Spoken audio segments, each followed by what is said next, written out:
Bonsoir à tous et à toutes.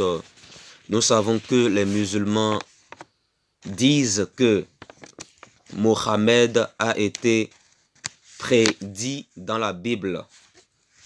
C'est-à-dire, les musulmans disent que Mohammed est un vrai prophète et que ce vrai prophète, soi-disant, a été prédit dans la Bible.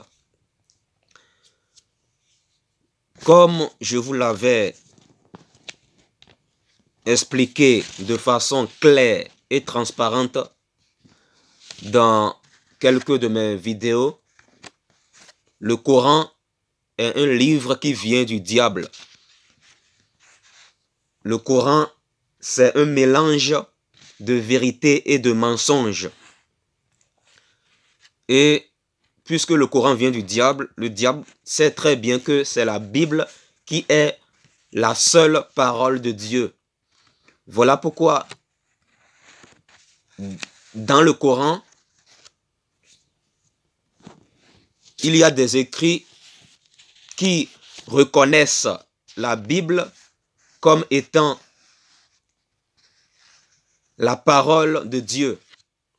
Le Coran dit que c'est la Bible qui est la parole de Dieu. Les musulmans disent que la Bible a été changée. Or, il n'est écrit nulle part dans le Coran que la Bible a été changée. Les musulmans qui disent que la Bible a été changée, en même temps, ils prennent la Bible pour dire que Mohammed a été prédit dans la Bible.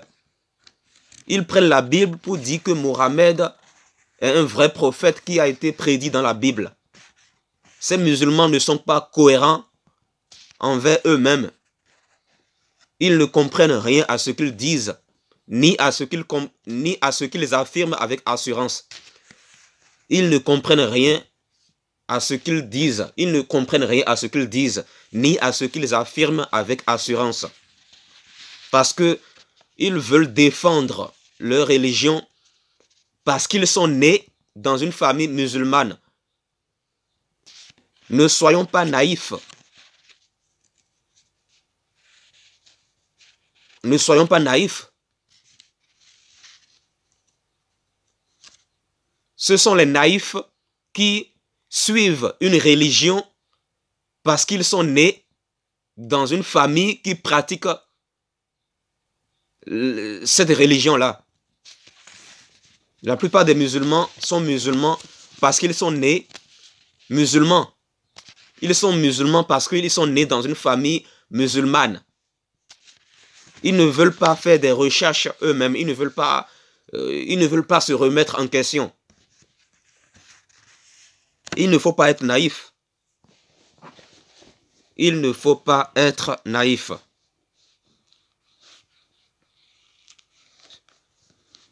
Si vous dites que Mohammed est un vrai prophète, si vous dites que la Bible a prédit Mohammed, si vous dites que Mohammed est un vrai prophète et que la Bible a prédit Mohammed, mais alors arrêtez de dire que la Bible a été changée. Arrêtez ça. Parce que vous n'êtes pas honnête. Or, il faut être honnête. Il faut être honnête.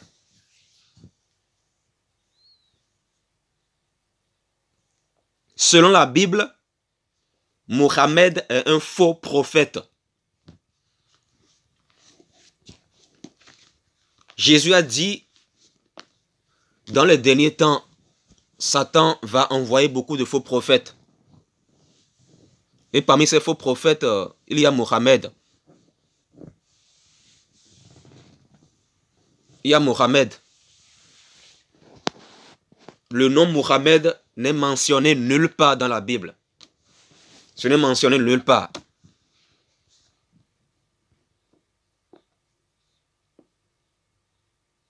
Ce n'est mentionné nulle part dans la Bible.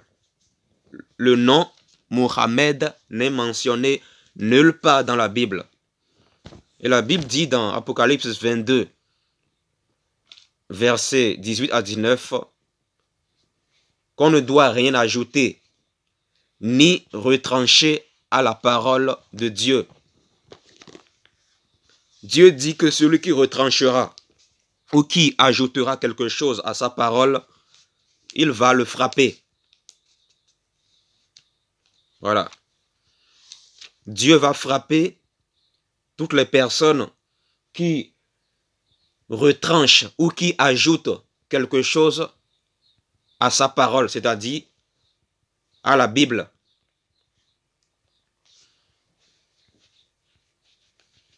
Si ces personnes ne se répandent pas, il va les frapper.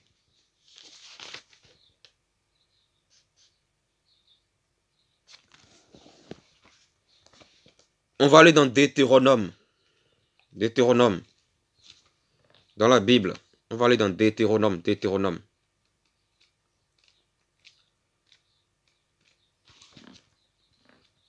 Deutéronome 18, verset 18. Dans la Bible. Dans la Torah.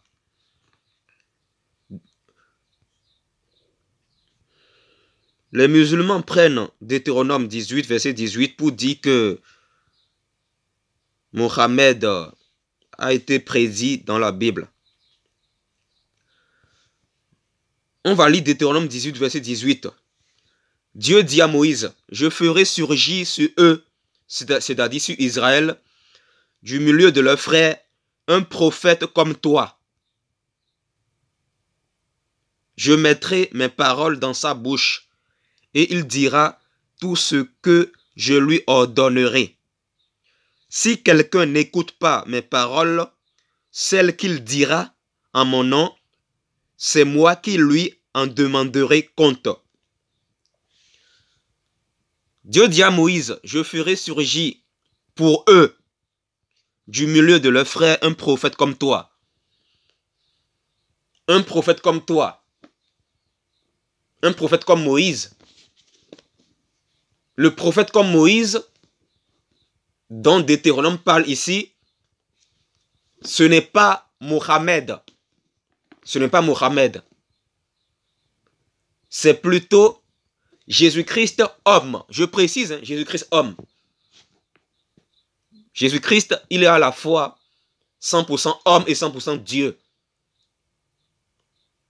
Voilà, je l'ai expliqué dans plusieurs vidéos.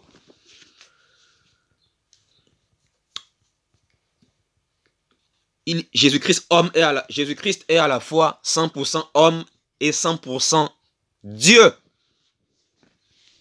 Dieu avec grand D. Et quand Dieu dit à Moïse, dans Deutéronome 18, verset 18, je ferai surgir pour eux, du milieu de leurs frères, un prophète comme toi. Un prophète comme toi, un prophète comme Moïse. Il s'agit de qui? Il s'agit de Jésus. Il s'agit de Jésus.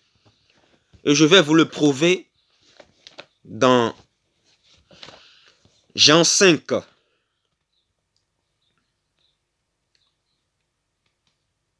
Dans Jean 5, verset 39. Jean 5, verset 39. C'est Jésus-Christ homme lui-même qui parle. Écoutez très bien.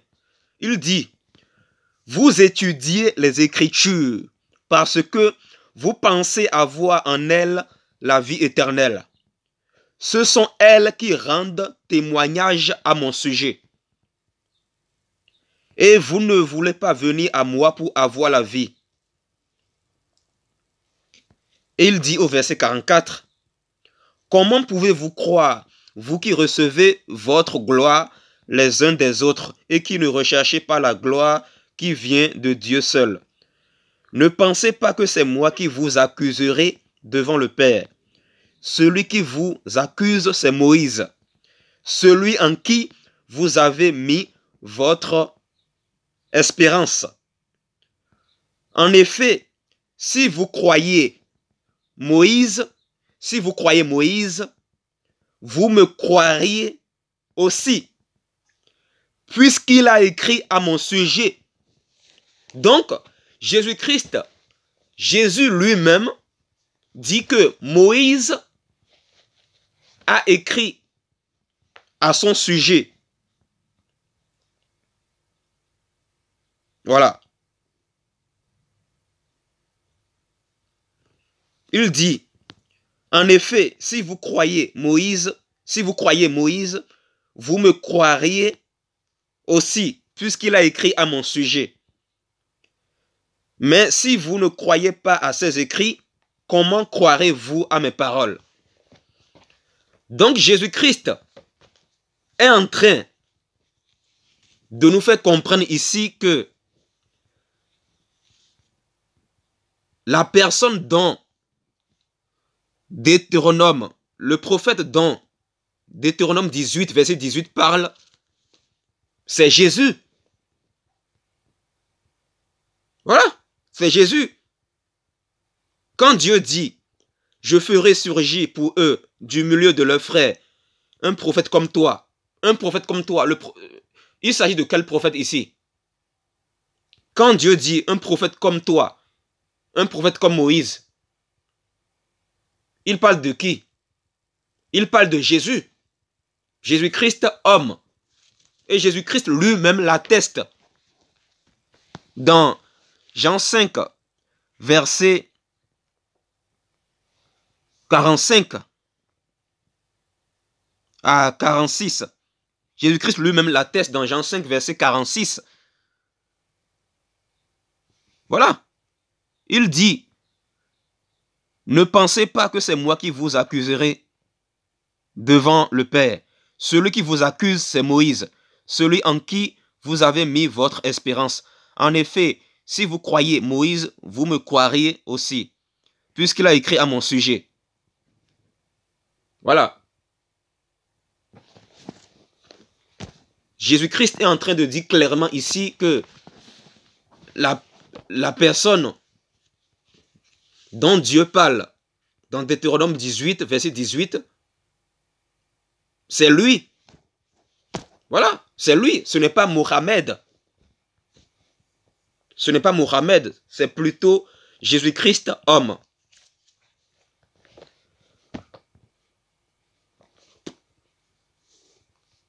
Voilà. Et dans Jean 5, verset 36, la Bible dit, pour ma part, Jésus dit, pour ma part, j'ai un témoignage plus grand que celui de Jean. Ce sont les œuvres que le Père m'a donné d'accomplir. Ces œuvres même que je fais témoignent à mon sujet que c'est le Père qui m'a envoyé. Et le Père qui m'a envoyé a rendu lui-même témoignage à mon sujet. Voilà.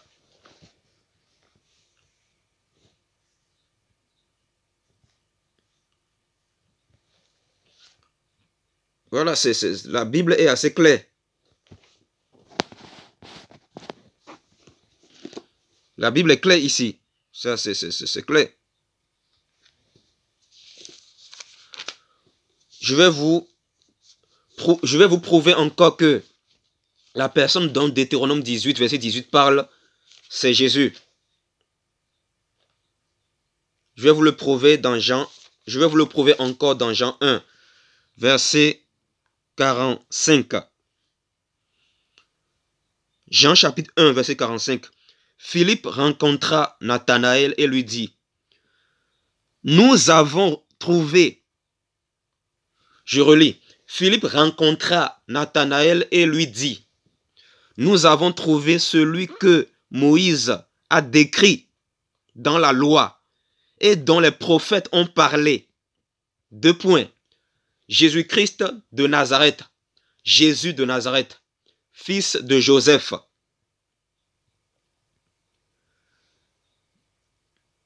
Voilà.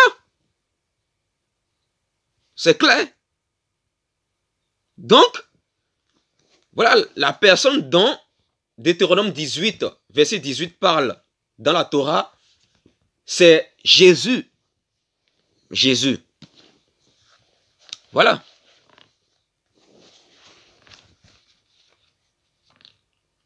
C'est Jésus.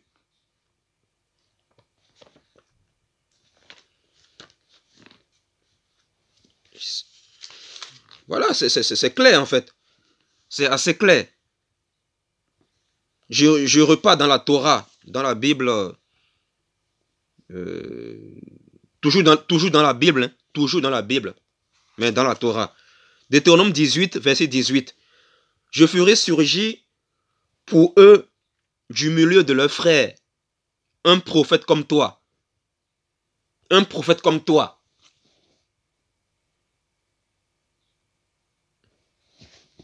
Un prophète comme toi. Et il dit du milieu de leurs frères. Dans Deutéronome 18, là, que je vous ai lu, on parle de frères.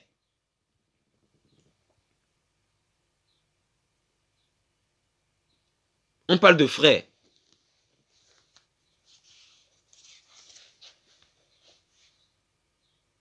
Frères. Est-ce que Mohammed est comme Moïse? Non, Mohammed n'est pas comme Moïse. Mohammed n'est pas comme Moïse. Deutéronome 18, verset 18. C'est Dieu qui parle au travers de Moïse. Il dit, je ferai surgir pour eux, c'est-à-dire pour Israël, du milieu de leurs frères un prophète comme toi. Du milieu de leurs frères un prophète comme toi. Qui sont les frères d'Israël? Qui sont les frères d'Israël? Qui sont les frères d'Israël?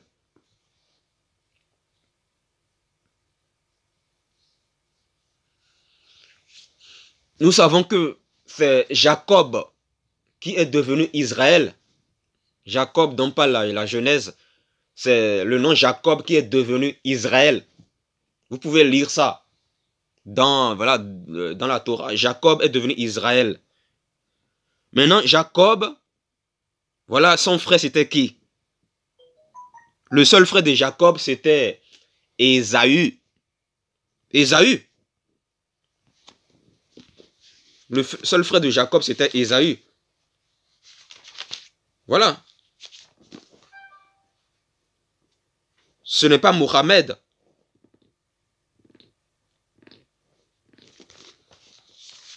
On va lire Deutéronome 2.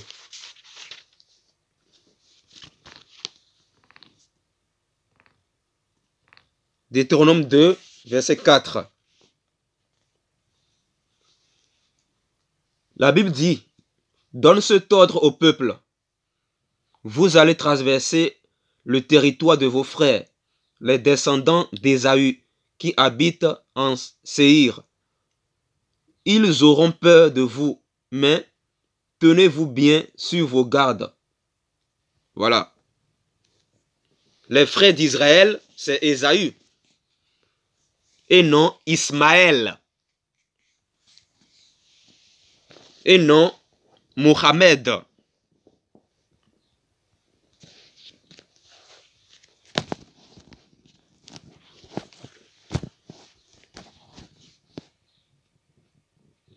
Les messages de Moïse étaient différents de Mohammed. Donc, quand Dieu dit dans Deutéronome 18, verset 18, je ferai surgir pour eux un prophète comme toi du milieu de leurs frères, un prophète comme toi, c'est-à-dire un prophète comme Moïse. Est-ce que Mohammed est comme Moïse? Non. Et en plus, Mohammed n'est pas le frère de Moïse. Mohammed n'est pas le frère de Moïse. Mohammed n'est pas le frère d'Israël. Voilà. Dans Genèse 22, Dieu dit à Abraham, Abraham, amène ton fils unique. Le fils unique d'Abraham, dont on parle, voilà, c'est Isaac. Isaac. Voilà. Isaac, parce que Isaac, c'est l'enfant de la promesse. Mais Ismaël n'est pas l'enfant de la promesse. Voilà. Ismaël n'est pas l'enfant de la promesse. Voilà. Ismaël n'est pas, voilà, le frère d'Israël.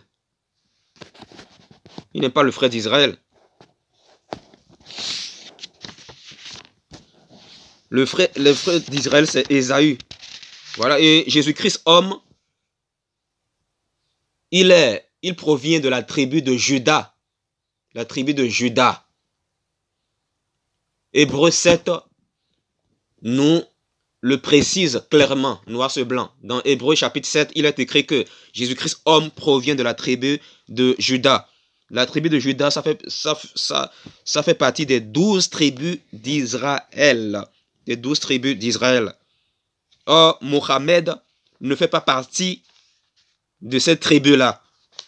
Donc, la personne dont Deutéronome 18, verset 18 parle, ce n'est pas Mohammed, c'est plutôt Jésus-Christ. Voilà. Mohammed dit que Dieu n'est pas un père. Et Moïse dit dans Deutéronome 14, verset 1, que Dieu est un père. Donc, quand Dieu dit à Moïse dans Deutéronome 18, verset 18, « Je ferai surgir pour eux un prophète comme toi », ce prophète-là, ce n'est pas Mohammed. Quand il dit un prophète comme toi, c'est-à-dire un prophète comme Moïse, maintenant, est-ce que Mohammed est comme Moïse? Non. Mohammed n'est pas comme Moïse parce que Mohammed dit que Dieu n'est pas un père. Mais Moïse dit que Dieu est un père. Moïse dit dans Deutéronome 14, verset 1, que Dieu est un père. Je vais vous lire ça. Je vais vous lire ça. Deutéronome 14, verset 1. Vous êtes les enfants de l'Éternel, votre Dieu. Vous ne vous ferez pas d'incision et vous ne vous raserez pas entre les yeux pour un décès. En effet, tu es un peuple saint pour l'Éternel ton Dieu, et l'Éternel ton Dieu t'a choisi pour que tu sois un peuple qui lui appartienne parmi tous les peuples et qui sont à la surface de la terre. Voilà. Quand Moïse dit dans Deutéronome 14, verset 1, « Vous êtes les enfants de l'Éternel. » Vous êtes les enfants de l'Éternel. Ça veut dire que Dieu est un père. Ça veut dire que Dieu est un père. Moïse dit dans Deutéronome 14, verset 1, que Dieu est un père. Mais Mohammed dit le contraire. Donc, Mohammed n'est pas comme Moïse. Donc, Deutéronome 18, verset 18, ne parle pas de Mohammed. Parce que Mohammed n'est pas comme Moïse. Voilà. Et dans Nombre 12, versets 5 à 8, on voit que Moïse a parlé avec Dieu face à face. Il a parlé avec Dieu face à face. Il a parlé avec Dieu face à face.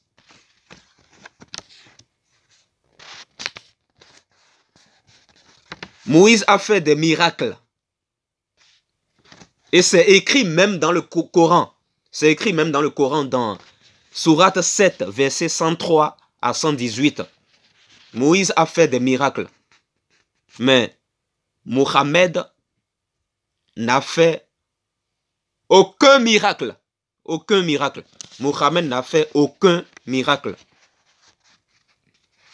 Mohammed n'a pas parlé avec Dieu face à face comme Moïse l'a fait. Moïse a parlé avec Dieu face à face. Voilà, dans Nombre chapitre 12, versets 5 à 8. Moïse a parlé avec Dieu face à face. Voilà. Mais Mohammed n'a pas parlé avec Dieu face à face. Moïse a fait des miracles. Mais Mohammed, non. Mohammed, non. Voilà, c'est clair. Dans le Coran, dans la sourate 29, verset 50, et sourate 13, verset 7, le Coran dit que Mohammed n'a fait aucun miracle.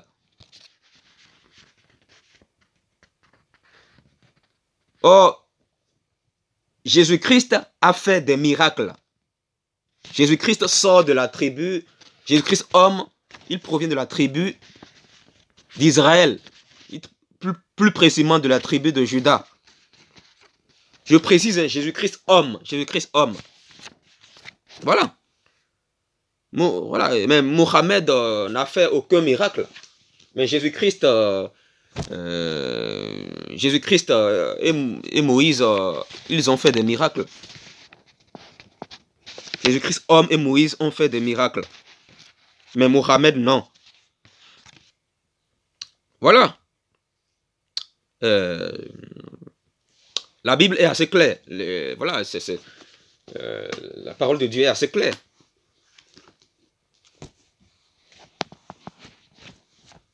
Le Coran et la Bible reconnaissent que Jésus-Christ, homme, est le seul qui est sans péché.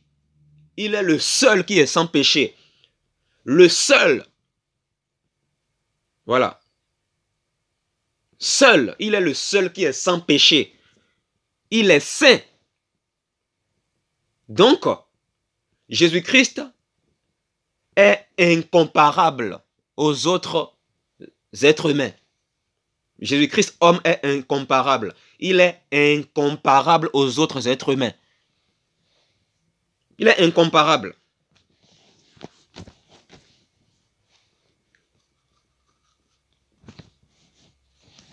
Voilà.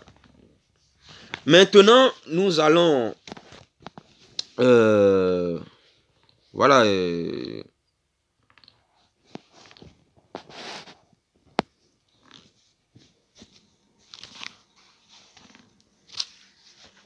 Nous allons lire dans 1 Jean 2, verset 21. 1 Jean 2, verset 21. D'abord, on va aller dans Matthieu 11. Matthieu 11.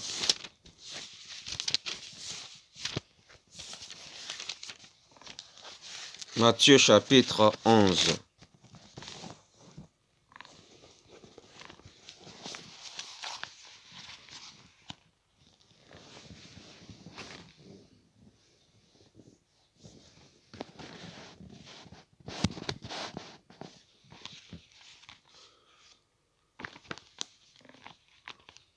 Matthieu chapitre 11. Je lis. Lorsque Jésus, à partir du verset 1, je lis. Lorsque Jésus eut fini de donner, Matthieu chapitre 11, dans la Bible, à partir du verset 1, je lis. Lorsque Jésus eut fini de donner ses instructions à ses 12 disciples, il partit de là pour enseigner et prêcher dans leur ville. Or, dans sa prison, Jean avait entendu parler de ce que faisait Jésus-Christ. Il envoya 2 de ses disciples lui demander: « Es-tu celui qui doit venir ou devons-nous en attendre un autre? Es-tu celui qui doit venir ou devons-nous en attendre un autre ?» Jésus leur répondit: « Allez rapporter à Jean ce que vous avez. Allez rapporter à Jean ce que vous entendez et ce que vous voyez. » 2 points. les aveugles voient, les boiteux marchent, les lépreux sont purifiés, les sourds entendent, les morts ressuscitent, et la bonne nouvelle est annoncée aux pauvres. Heureux celui pour qui je ne représenterai pas un obstacle. Donc, ici, ce passage confirme bien que c'est Jésus-Christ qui est le seul vrai Messie qui devait venir. Jésus-Christ, homme, Jésus-Christ est le seul Messie qui devait venir. Ce n'est pas Mohammed. Et Jésus lui-même le dit. Jésus lui-même le dit ouvertement. Ça sort de la bouche de Jésus-Christ lui-même. Voilà. Le Messie qui devait venir, c'est Jésus. Tous les autres Messies là, tous les autres Messies dont le monde parle, ça vient du diable. Jésus-Christ est le seul vrai Messie qui devait venir. Et il est venu. Et Jésus lui-même est en train d'attester cela. Voilà. Et les miracles que Jésus-Christ a fait, voilà, la Bible nous dit que Jésus-Christ a fait beaucoup de miracles. Il a tellement fait des miracles, c'est qu'il a fait des miracles que personne d'autre n'a fait. Il a fait beaucoup de miracles et personne d'autre n'a fait ça. Personne d'autre. Donc, on ne peut pas comparer Jésus-Christ aux autres. Voilà. Jésus dit, allez rapporter à Jean ce que vous entendez et ce que vous voyez. 2 points. Les aveugles voient. Vous qui voulez comparer Jésus à Mohammed,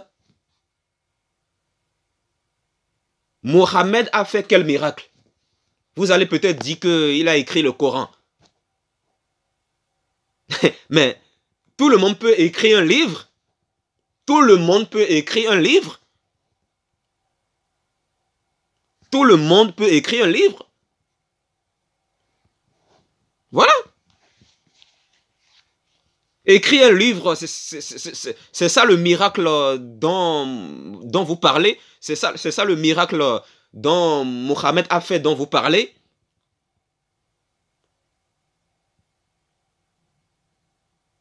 On ne peut pas comparer Jésus-Christ aux autres. Jésus a dit dans la Bible, je suis le chemin, la vérité et la vie. On ne va au Père qu'en passant par moi. C'est écrit dans Jean chapitre 14, verset 6 dans la Bible. Je n'invente rien. Jésus a dit, je suis le chemin, la vérité et la vie. Attendez. Quand quelqu'un dit, je suis la vie, mais il n'y a que Dieu qui est la vie. Vous le savez très bien. Il n'y a que Dieu qui est la vie. Il n'y a que Dieu avec grand D qui peut dire, je suis la vie. Il n'y a que Dieu qui peut parler ainsi. Quel être humain va oser dire, je suis la vie? Si Jésus a dit, je suis la vie, ça veut dire que Jésus-Christ est Dieu. Il est Dieu. Dieu avec grand D. Il est Dieu avec grand D, grand D. Voilà. Parce que, voilà, Jésus-Christ, voilà, il est 100% homme et 100% Dieu. 100% homme et 100% Dieu avec grand D. 100% homme et 100% Dieu. Pourquoi Dieu est devenu un homme? Parce que pour sauver les hommes, il fallait être comme les hommes. Voilà. Parce qu'il fallait... voilà, Jésus-Christ voulait nous montrer l'exemple. Voilà pourquoi Dieu voulait... En fait, Jésus-Christ voulait nous montrer l'exemple. Dieu voulait nous montrer l'exemple. Sachez que dans mes enseignements là, souvent quand je parle de Dieu avec grand D, c'est-à-dire le vrai Dieu, quand je parle de Dieu, sachez que je parle de Jésus-Christ. Voilà. Dieu, dans 1 Timothée 3,16, la Bible dit dans 1 Timothée 3,16 que Dieu est devenu un homme. Dieu a été manifesté en chair. La Bible dit le mystère de la piété est grand. Dieu a été manifesté en chair.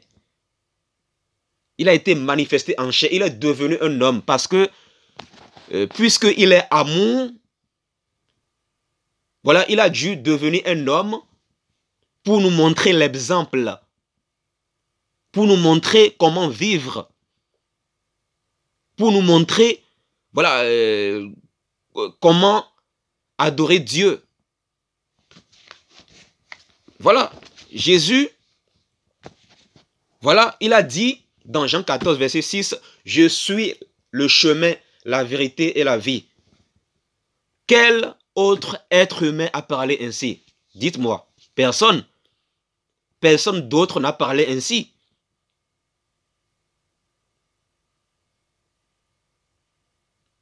Jean chapitre 4 dit que Dieu est esprit. Dieu à la base, il est esprit. Esprit avec grand E. Dieu est esprit à la base. Dieu, voilà, il est esprit, c'est-à-dire le Saint-Esprit. Dieu qui est esprit, voilà, il est devenu un homme. Il est devenu un homme. Voilà pourquoi la Bible dit dans Colossiens 2, verset 8 là-bas, 8 à 9, la Bible dit que en Jésus-Christ habite corporellement toute la plénitude de la divinité. En Jésus-Christ habite corporellement toute la plénitude de la divinité. Voilà.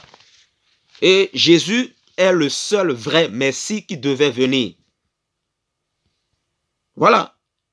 Les miracles que Jésus-Christ a fait, ça témoigne que c'est le Messie qui devrait, ça témoigne que c'est le seul Messie qui devait venir.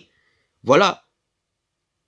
Voilà, lui-même dit, allez rapporter à Jean ce que vous avez, allez rapporter à Jean ce que vous entendez et ce que vous voyez. Les aveugles voient, les boiteux marchent, les lépreux sont purifiés, les sourds entendent, les morts ressuscitent et la bonne nouvelle est annoncée aux pauvres. Peut-être que tu es musulman là, peut-être que tu es malade depuis des années et voilà, malgré que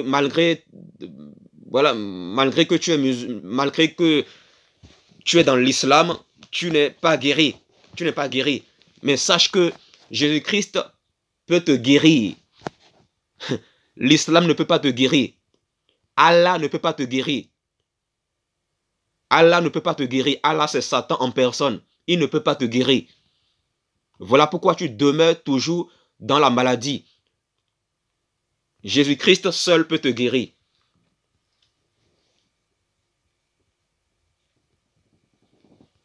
Voilà. Jésus-Christ, voilà, il atteste lui-même que c'est le seul vrai Messie qui devait venir. Voilà, il atteste lui-même. On va aller dans 1 Jean 2. Donc vous avez compris que Jésus-Christ est le seul vrai Messie qui devait venir. Voilà, voilà.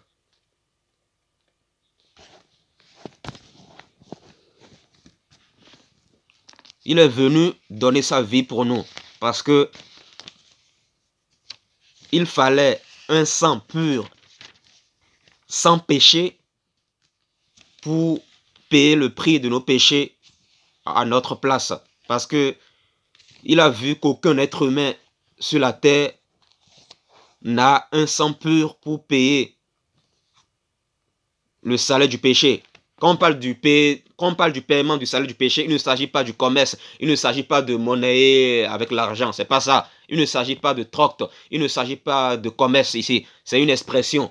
En fait, c'est une expression pour dire que c'est juste une expression pour dire que Jésus-Christ est mort pour nos péchés et il est ressuscité pour notre justification.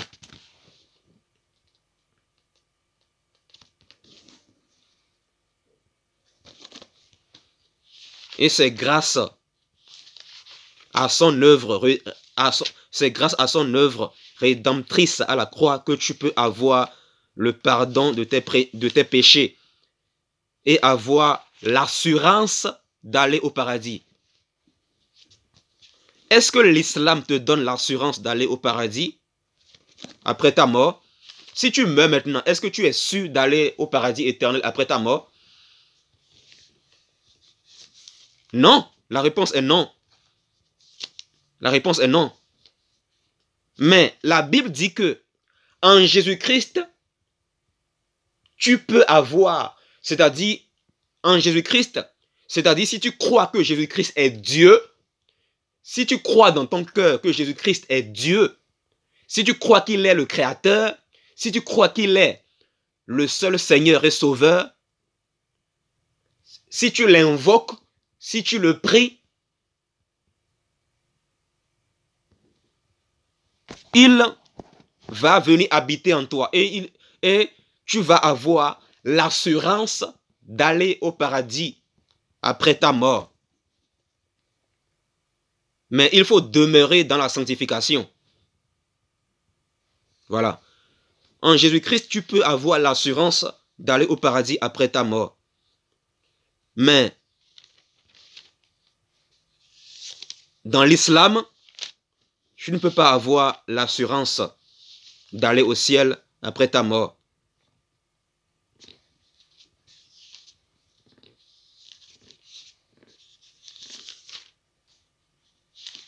Voilà pourquoi tu dois accepter Jésus dans ton cœur. 1 Jean 2, on va aller dans 1 Jean 2, verset 21. On va aller à partir du verset 18. Petits enfants, c'est la dernière heure. Vous avez appris que l'Antichrist vient. Pourquoi on parle d'Antichrist? C'est parce que ça prouve que c'est Jésus-Christ qui est le seul chemin. C'est lui qui est la vérité. C'est Jésus-Christ seul qui est la vie. Voilà pourquoi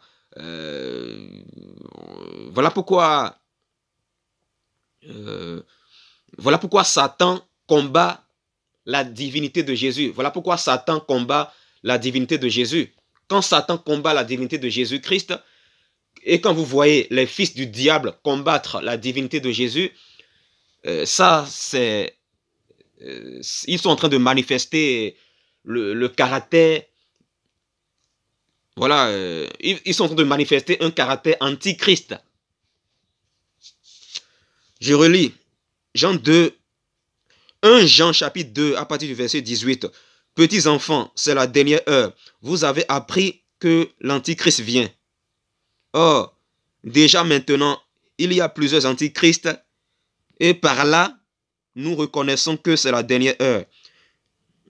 Voilà. Je lis à partir du verset 20. Quant à vous, vous avez l'onction donnée par celui qui est saint et vous avez toute connaissance. Si je vous ai écrit, ce n'est pas parce que vous ignorez la vérité. Ce n'est pas parce que vous ignorez la vérité, mais parce que vous la connaissez et qu'aucun menteur et qu'aucun mensonge ne provient de la vérité. Qui est menteur? N'est-ce pas celui qui nie que Jésus est le Messie? Ici, en fait, voilà, c'est une lettre qui s'adresse aux chrétiens, aux vrais chrétiens. Voilà. Voilà, c'est la parole de Dieu. La Bible dit, qui est menteur? C'est une question. N'est-ce pas celui qui nie que Jésus est le Messie? Si tu nies que Jésus est le Messie, tu es un menteur. Si tu nies que Jésus est le seul vrai Messie, tu es un menteur. C'est ce que la Bible dit ici. Qui est menteur? N'est-ce pas celui qui nie que Jésus est le Messie? Tel est l'Antichrist. Celui qui nie le Père et le Fils. Si quelqu'un nie le Fils, il n'a pas non plus le Père. Les musulmans disent, de toute façon, le Coran dit que c'est la Bible qu'il faut suivre parce que c'est la Bible qui est la parole de Dieu. Et la Bible dit que si quelqu'un nie le Fils, il n'a pas non plus le Père. La Bible dit que celui qui nie le Fils, c'est-à-dire Jésus, quand on parle de Fils, on parle de Jésus. La Bible dit, je relis, si quelqu'un nie le Fils, il n'a pas non plus le Père. Si quelqu'un, celui qui se déclare publiquement pour le Fils a aussi le Père. Voilà. L'Antichrist, c'est celui qui nie le Père et le Fils. Les musulmans disent que Dieu n'a pas de fils. Les musulmans disent que Dieu n'a pas de fils. Or, la Bible dit ici, la parole de Dieu dit ici que si quelqu'un nie le Fils, il n'a pas non plus le Père. Donc, les musulmans sont totalement égarés parce que les musulmans disent que Dieu n'a pas de fils. Or, Dieu dit qu'il a un fils. Voilà. La Bible dit dans 2 Timothée 3, verset 16, toute écriture, c'est-à-dire tout ce qui est écrit dans la Bible est inspiré de Dieu. C'est écrit, hein? Dans 2 Timothée, chapitre 3, verset 16, la Bible dit que toute écriture est inspirée de Dieu. Tout ce qui est écrit dans la Bible est inspiré de Dieu. C'est-à-dire ça vient de Dieu lui-même. Donc nous devons croire à tout ce qui est écrit dans la Bible. Et la Bible dit, si quelqu'un nie le Fils, il n'a pas non plus le Père. Or, les musulmans disent que Dieu n'a pas de fils. Les musulmans disent que Dieu n'a pas de fils. Donc, les musulmans sont égarés. Ils sont dans la fausseté. C'est clair. Je continue au verset 24. Pour votre part, retenez donc ce que vous avez entendu dès le commencement. Vous voyez, la parole de Dieu dit, retenez donc ce que vous avez entendu dès le commencement. Si ce que vous avez entendu depuis le début demeure en vous, vous demeurerez vous aussi dans le Fils et dans le Père. Voilà. La Bible dit, pour votre part, retenez donc ce que vous avez entendu dès le commencement. Dès le commencement. C'est-à-dire à l'origine, au commencement. Voilà, dès la création, à l'origine de la création, même avant la création du monde et de l'univers, tout ça. Voilà pourquoi la Bible dit, dès le commencement. Pour votre part, retenez donc ce que vous avez entendu dès le commencement. Si ce que vous avez entendu dès le commencement demeure en vous, vous demeurerez vous aussi dans le Fils et dans le Père. Eh oui. Donc, Jésus-Christ, voilà, Jésus-Christ, il a toujours été là. Il a toujours été là. Jésus-Christ, homme, le Fils de Dieu, a toujours été là. Il a toujours été là. Bien avant que Dieu ne crée le monde, le ciel, l'univers et l'être humain, Jésus-Christ, le Fils de Dieu, Jésus-Christ, homme, le Fils de Dieu, a toujours été là. Il a toujours été là. Voilà pourquoi la Bible dit ici, dès le commencement. Voilà pourquoi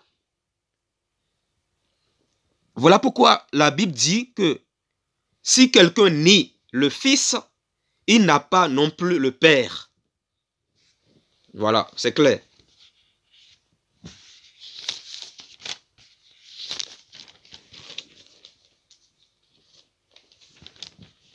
Si tu dis que Dieu n'a pas de fils, tu adores le diable sans le savoir. On va aller dans 1 Jean 5, verset 9. 1 Jean 5, verset 9. La Bible dit, « Si nous recevons le témoignage des hommes, reconnaissons que le témoignage de Dieu est plus grand, car le témoignage de Dieu, celui qu'il a rendu à propos de son Fils. » Je relis, j'ai mal lu, je relis. Si nous recevons le témoignage des hommes, reconnaissons que le témoignage de Dieu est plus grand, car c'est le témoignage de Dieu, celui qu'il a rendu à propos de son Fils. Son Fils, c'est-à-dire Jésus-Christ, homme. Je continue la lecture. Celui qui croit au Fils de Dieu possède ce témoignage en lui-même. Celui qui ne croit pas, Dieu fait de lui un menteur. Donc, les musulmans qui disent que Dieu n'a pas de fils, Dieu fait d'eux des menteurs.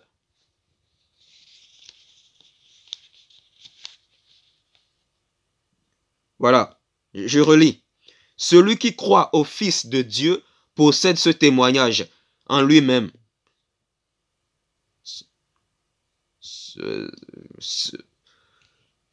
Je relis à partir du verset 9.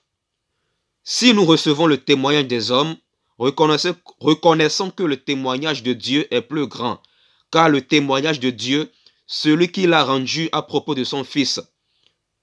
Pardon, je relis.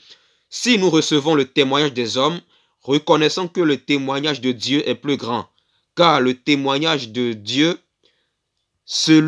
car c'est le témoignage de Dieu, virgule, celui qu'il a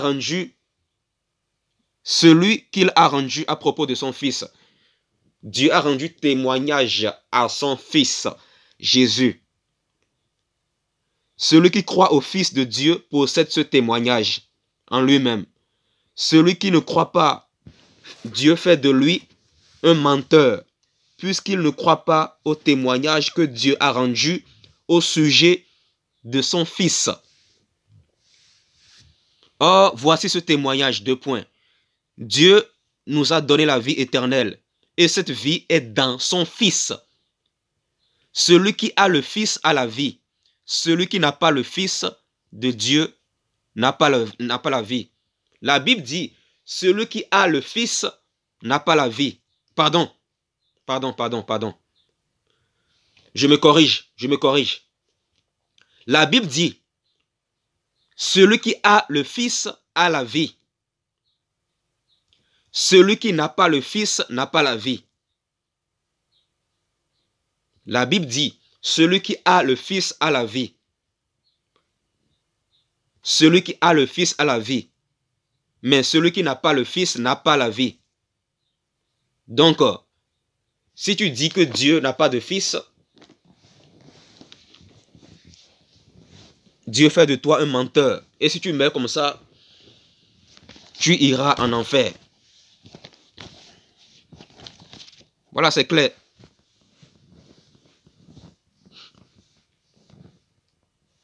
La Bible est claire.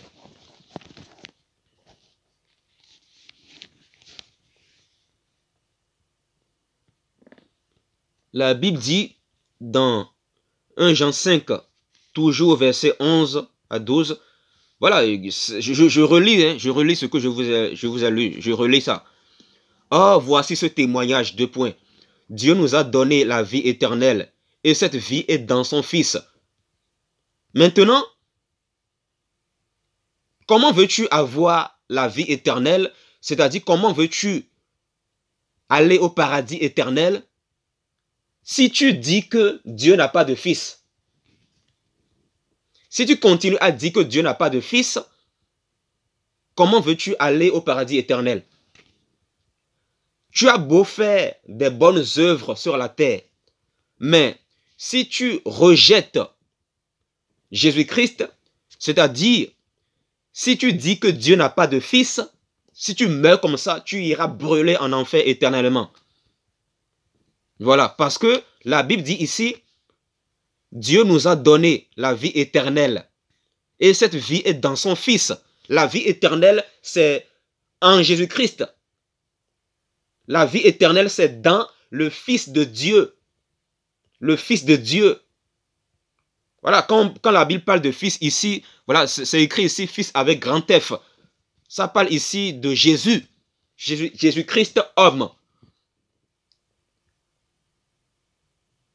Et la Bible dit que la vie éternelle se trouve en Jésus-Christ homme. La Bible dit que la vie éternelle est dans le Fils de Dieu. Maintenant, comment veux-tu avoir la vie éternelle si tu continues à dire que Dieu n'a pas de Fils? Si tu rejettes que Dieu a un Fils, comment veux-tu avoir la vie éternelle? Comment veux-tu être sauvé? Tu as beau faire des bonnes œuvres sur la terre, tu as beau partager de la nourriture aux pauvres dehors, mais si tu continues à dire que Jésus-Christ n'est pas le Fils de Dieu, si tu continues à dire que Dieu n'a pas de Fils, si tu meurs comme ça, tu iras en enfer. Si tu meurs comme ça. Donc tu dois te repentir. Tu dois ouvrir ton cœur à Jésus-Christ aujourd'hui. Demande pardon à Jésus-Christ et il va te pardonner tes péchés. Il va te pardonner tes blasphèmes. Voilà.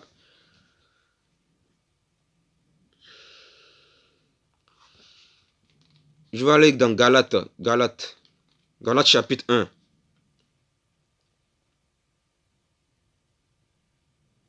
Galates chapitre 1.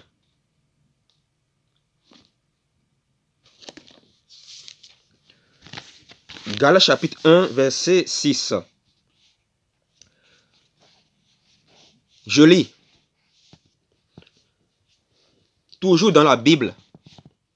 Galates chapitre 1 à partir du verset 6. Je m'étonne que vous vous détourniez si vite de celui qui vous a appelé par la grâce de Christ pour passer à un autre évangile. Ce n'est pas qu'il y ait un autre évangile, mais il y a des gens qui vous troublent et qui veulent déformer l'évangile de Christ, c'est-à-dire l'évangile de Jésus-Christ. Mais si quelqu'un, même nous, ou même un ange venu du ciel, vous annonçait un autre évangile, c'est-à-dire un évangile différent de celui que nous vous avons prêché, qu'il soit maudit. Nous l'avons déjà dit. Et je le répète maintenant. 2 points. Si quelqu'un vous annonce un autre évangile que celui que vous avez reçu, qu'il soit maudit. Voilà. Voilà. L'Esprit de Dieu dit ici au travers de Paul, si quelqu'un vous annonce un autre évangile que celui que nous vous avons annoncé, qu'il soit maudit.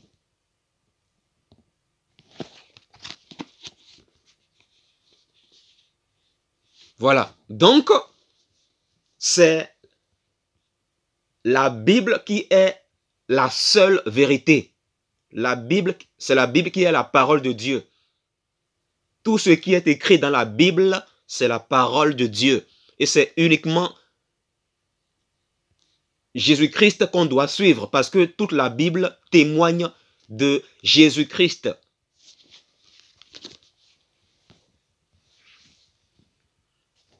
Voilà, c'est clair. La Bible, voilà, c'est assez clair.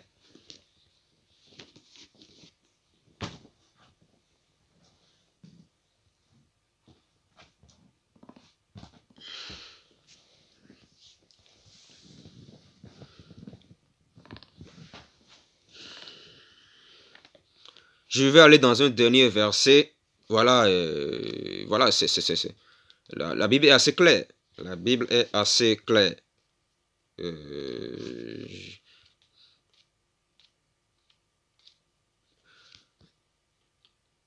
Éphésiens 2, verset 8.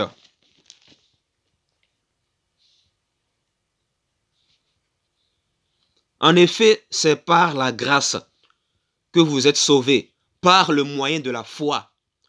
Et cela ne vient pas de vous, c'est le don de Dieu. Et ce n'est pas... Je refais la lecture, parce que la lecture a été mal faite. En effet, c'est par la grâce que vous êtes sauvés. C'est par la grâce que vous êtes sauvés, par le moyen de la foi. Et cela ne vient pas de Dieu. Pardon. Je refais la lecture. Je suis un peu fatigué, c'est pour ça aussi. Éphésiens 2, verset 8. Excusez-moi, je refais la lecture parce que la lecture a été mal faite. Éphésiens 2, verset 8. Je lis. En effet, c'est par la grâce que vous êtes sauvés, par le moyen de la foi. Et cela ne vient pas de vous, c'est le don de Dieu. Ce n'est pas par les œuvres, afin que personne ne puisse se vanter. Ce n'est pas par les œuvres, afin que personne ne puisse se vanter. Donc, chers musulmans, vos bonnes œuvres ne pourront pas vous sauver. Vos bonnes œuvres ne pourront pas vous sauver. Si vous voulez être sauvé, vous devez ouvrir votre cœur à Jésus-Christ. Vous devez croire que Jésus-Christ est Dieu. Vous devez croire que Jésus-Christ est Dieu.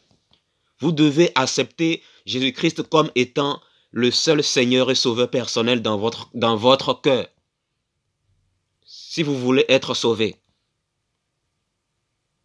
Tu as beau faire des bonnes œuvres sur la terre, tu as beau être gentil envers les gens dans la vie, mais si tu rejettes la vérité, si tu refuses la divinité de Jésus-Christ, tu ne pourras pas être sauvé. C'est-à-dire, tu ne pourras pas aller au paradis éternel après ta mort. Allah ne pourra pas te donner l'assurance d'aller au paradis après ta mort. Mohammed ne pourra pas te donner l'assurance d'aller au paradis après ta mort. L'islam ne pourra pas te donner l'assurance d'aller au paradis après ta mort. Le seul qui peut te donner l'assurance d'aller au paradis après ta mort, c'est Jésus-Christ. Mais à condition que tu crois qu'il est Dieu, à condition que tu l'acceptes dans ton, à condition que tu l'acceptes dans ton cœur comme seul Seigneur et Sauveur personnel. Voilà. Jésus a dit, je suis le chemin, la vérité et la vie. Jésus a dit, je suis la vie. Je suis la vie. Je suis la vie.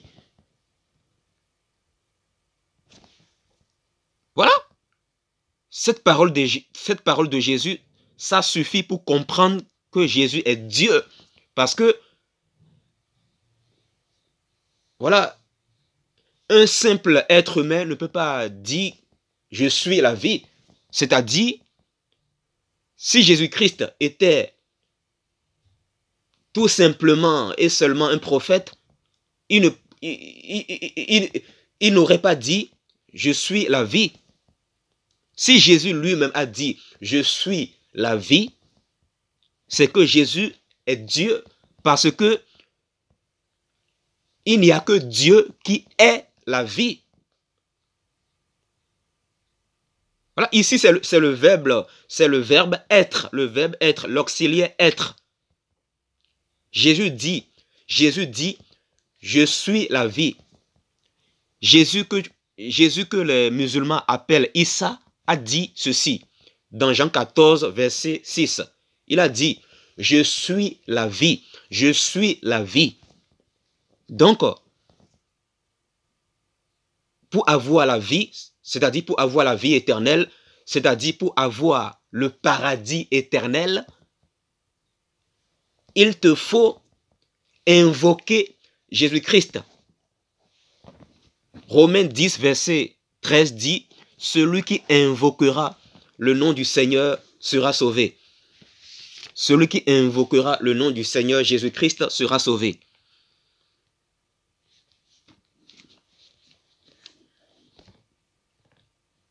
Voilà, la Bible est assez claire.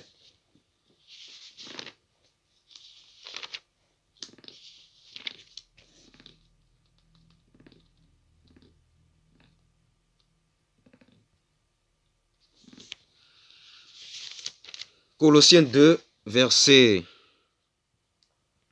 On va aller dans Colossiens 2, verset 9. En effet, je vais lire à partir du verset 8. Colossiens 2, à partir du verset 8. Toujours dans la Bible, toujours dans la parole de Dieu. Je lis. Faites attention, 2 points. Que personne ne vous prenne au piège par la philosophie, par les tromperies, sans fondement qui s'appuient sur la tradition des hommes, sur les principes élémentaires qui régissent le monde et non sur Christ. En effet, c'est en lui qu'habite corporellement toute la plénitude de la divinité. La Bible dit que en Jésus-Christ habite corporellement toute la plénitude de la divinité. La Bible n'a pas dit une partie de la divinité. La Bible dit toute la plénitude de la divinité.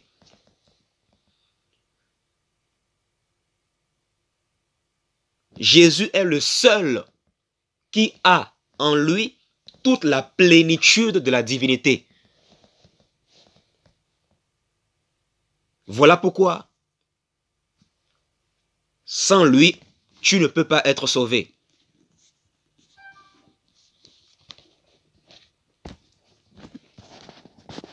Croire en Jésus, ce n'est pas dire oh Jésus, je sais qu'il a existé, voilà, c'était juste un prophète, voilà, ceci, cela. Ce n'est pas ça, croire en Jésus.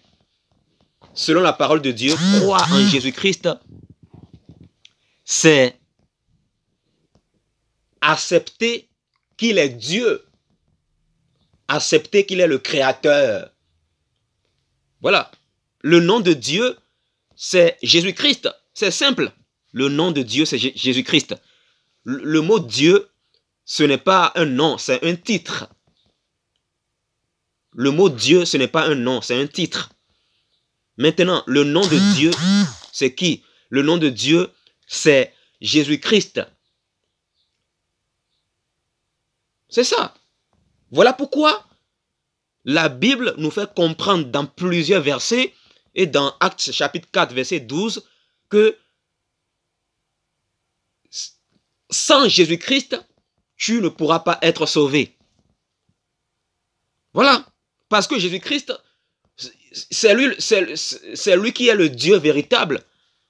1 Jean, chapitre 5, verset 20, dit clairement que Jésus-Christ est le Dieu véritable et la vie éternelle. Il est le Dieu véritable et la vie éternelle. On ne parle pas de 2 dieux, on ne parle pas de plusieurs dieux. On parle d'un seul Dieu qui est à la fois Père, Fils et Saint-Esprit. Voilà.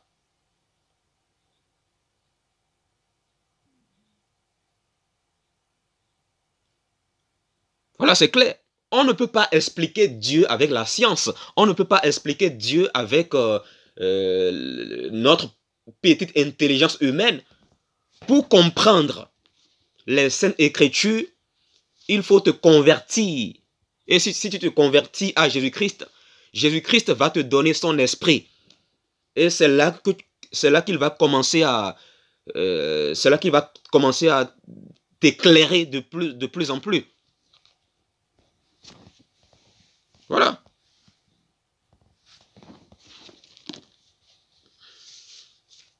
Voilà, c'est clair.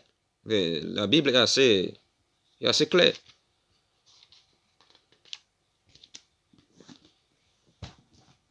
Il te faut d'abord la foi en Jésus-Christ. Et par la suite, tu pourras faire des bonnes œuvres. La Bible dit dans Jacques chapitre 2, verset 26, « La foi sans les œuvres est morte. Et les œuvres sans la foi sont mortes également. » Je vais lire ça, je vais vous lire ça. Voilà, je vais vous lire ça.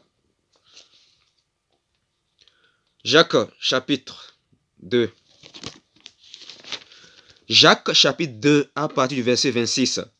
En effet, de même que le corps sans esprit est mort, de même que le corps sans esprit est mort, de même la foi sans les œuvres est morte. Quand tu respires là physiquement, quand tu bouges, c'est parce que ton esprit et ton âme sont en toi. Si ton esprit et ton âme quittent ton corps, tu ne vas pas continuer à vivre physiquement, tu ne vas pas continuer à vivre. Voilà pourquoi la Bible dit, en effet, de même que le corps sans esprit est mort, de même que le corps sans esprit est mort, de même la foi sans les œuvres est morte.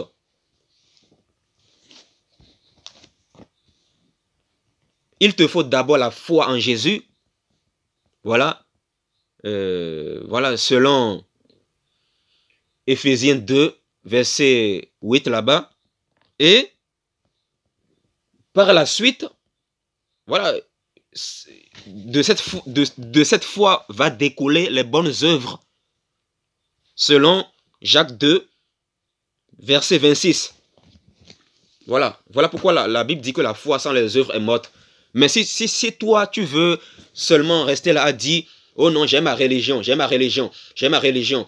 Voilà, je ne fais du mal à personne. Voilà, j'aime les gens dans la vie. Je fais du bien aux gens.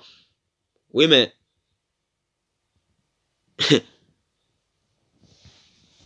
ta gentillesse là ne va pas te sauver.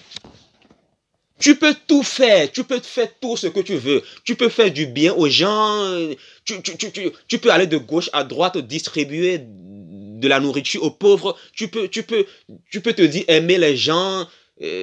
Voilà, tu peux faire tout ce que tu veux sur la terre. Tu peux faire beaucoup de bonnes œuvres. Tu peux construire même des orphelinats.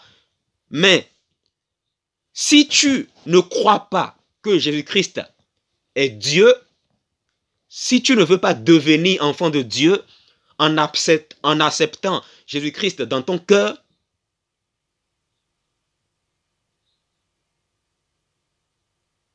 sache que si tu meurs comme ça, tu ne seras pas sauvé. Pour devenir enfant de Dieu, il faut que tu acceptes Jésus-Christ dans ton cœur comme étant le seul véritable Dieu et la vie éternelle. Et c'est comme ça que tu pourras devenir enfant de Dieu. Demande pardon à Jésus de tes péchés. Demande-lui pardon. Parce que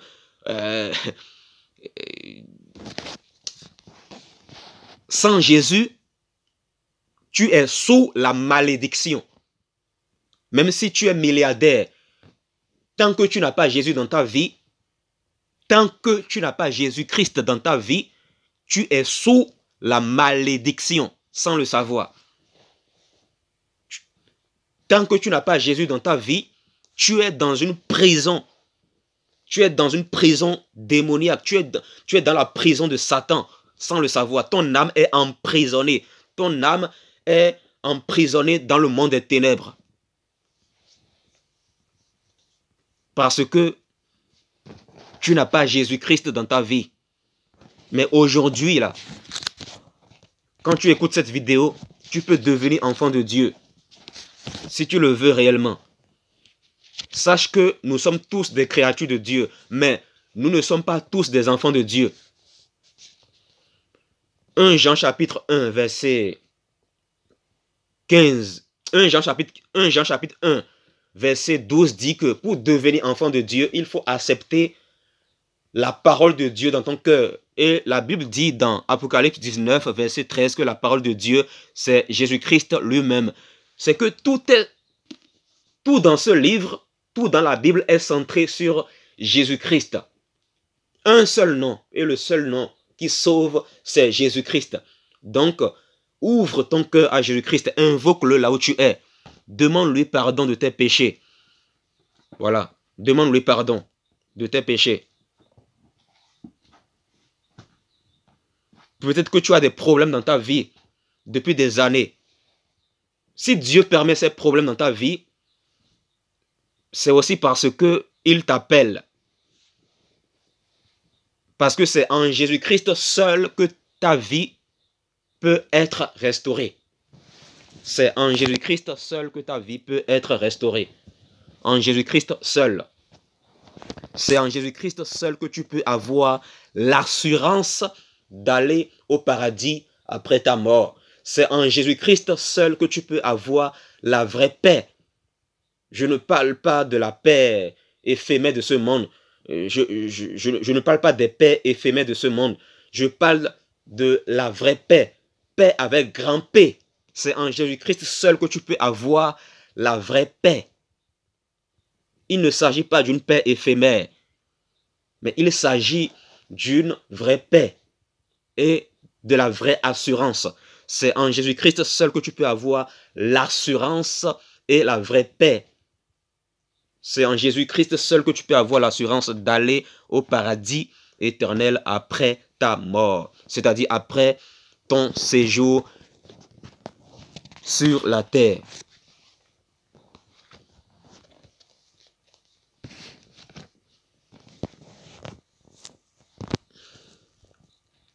Voilà. Donc, moi j'ai fini cette émission. Voilà.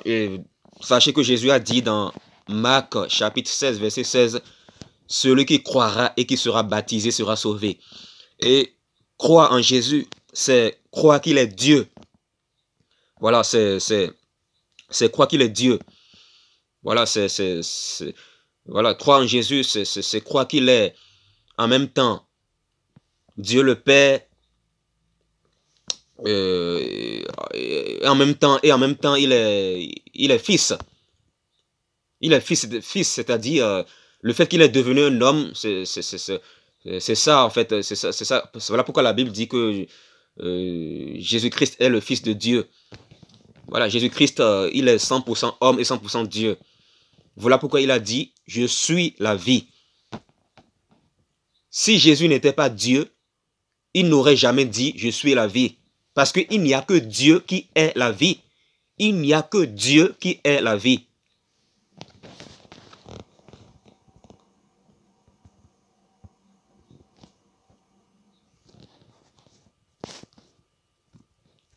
À la prochaine.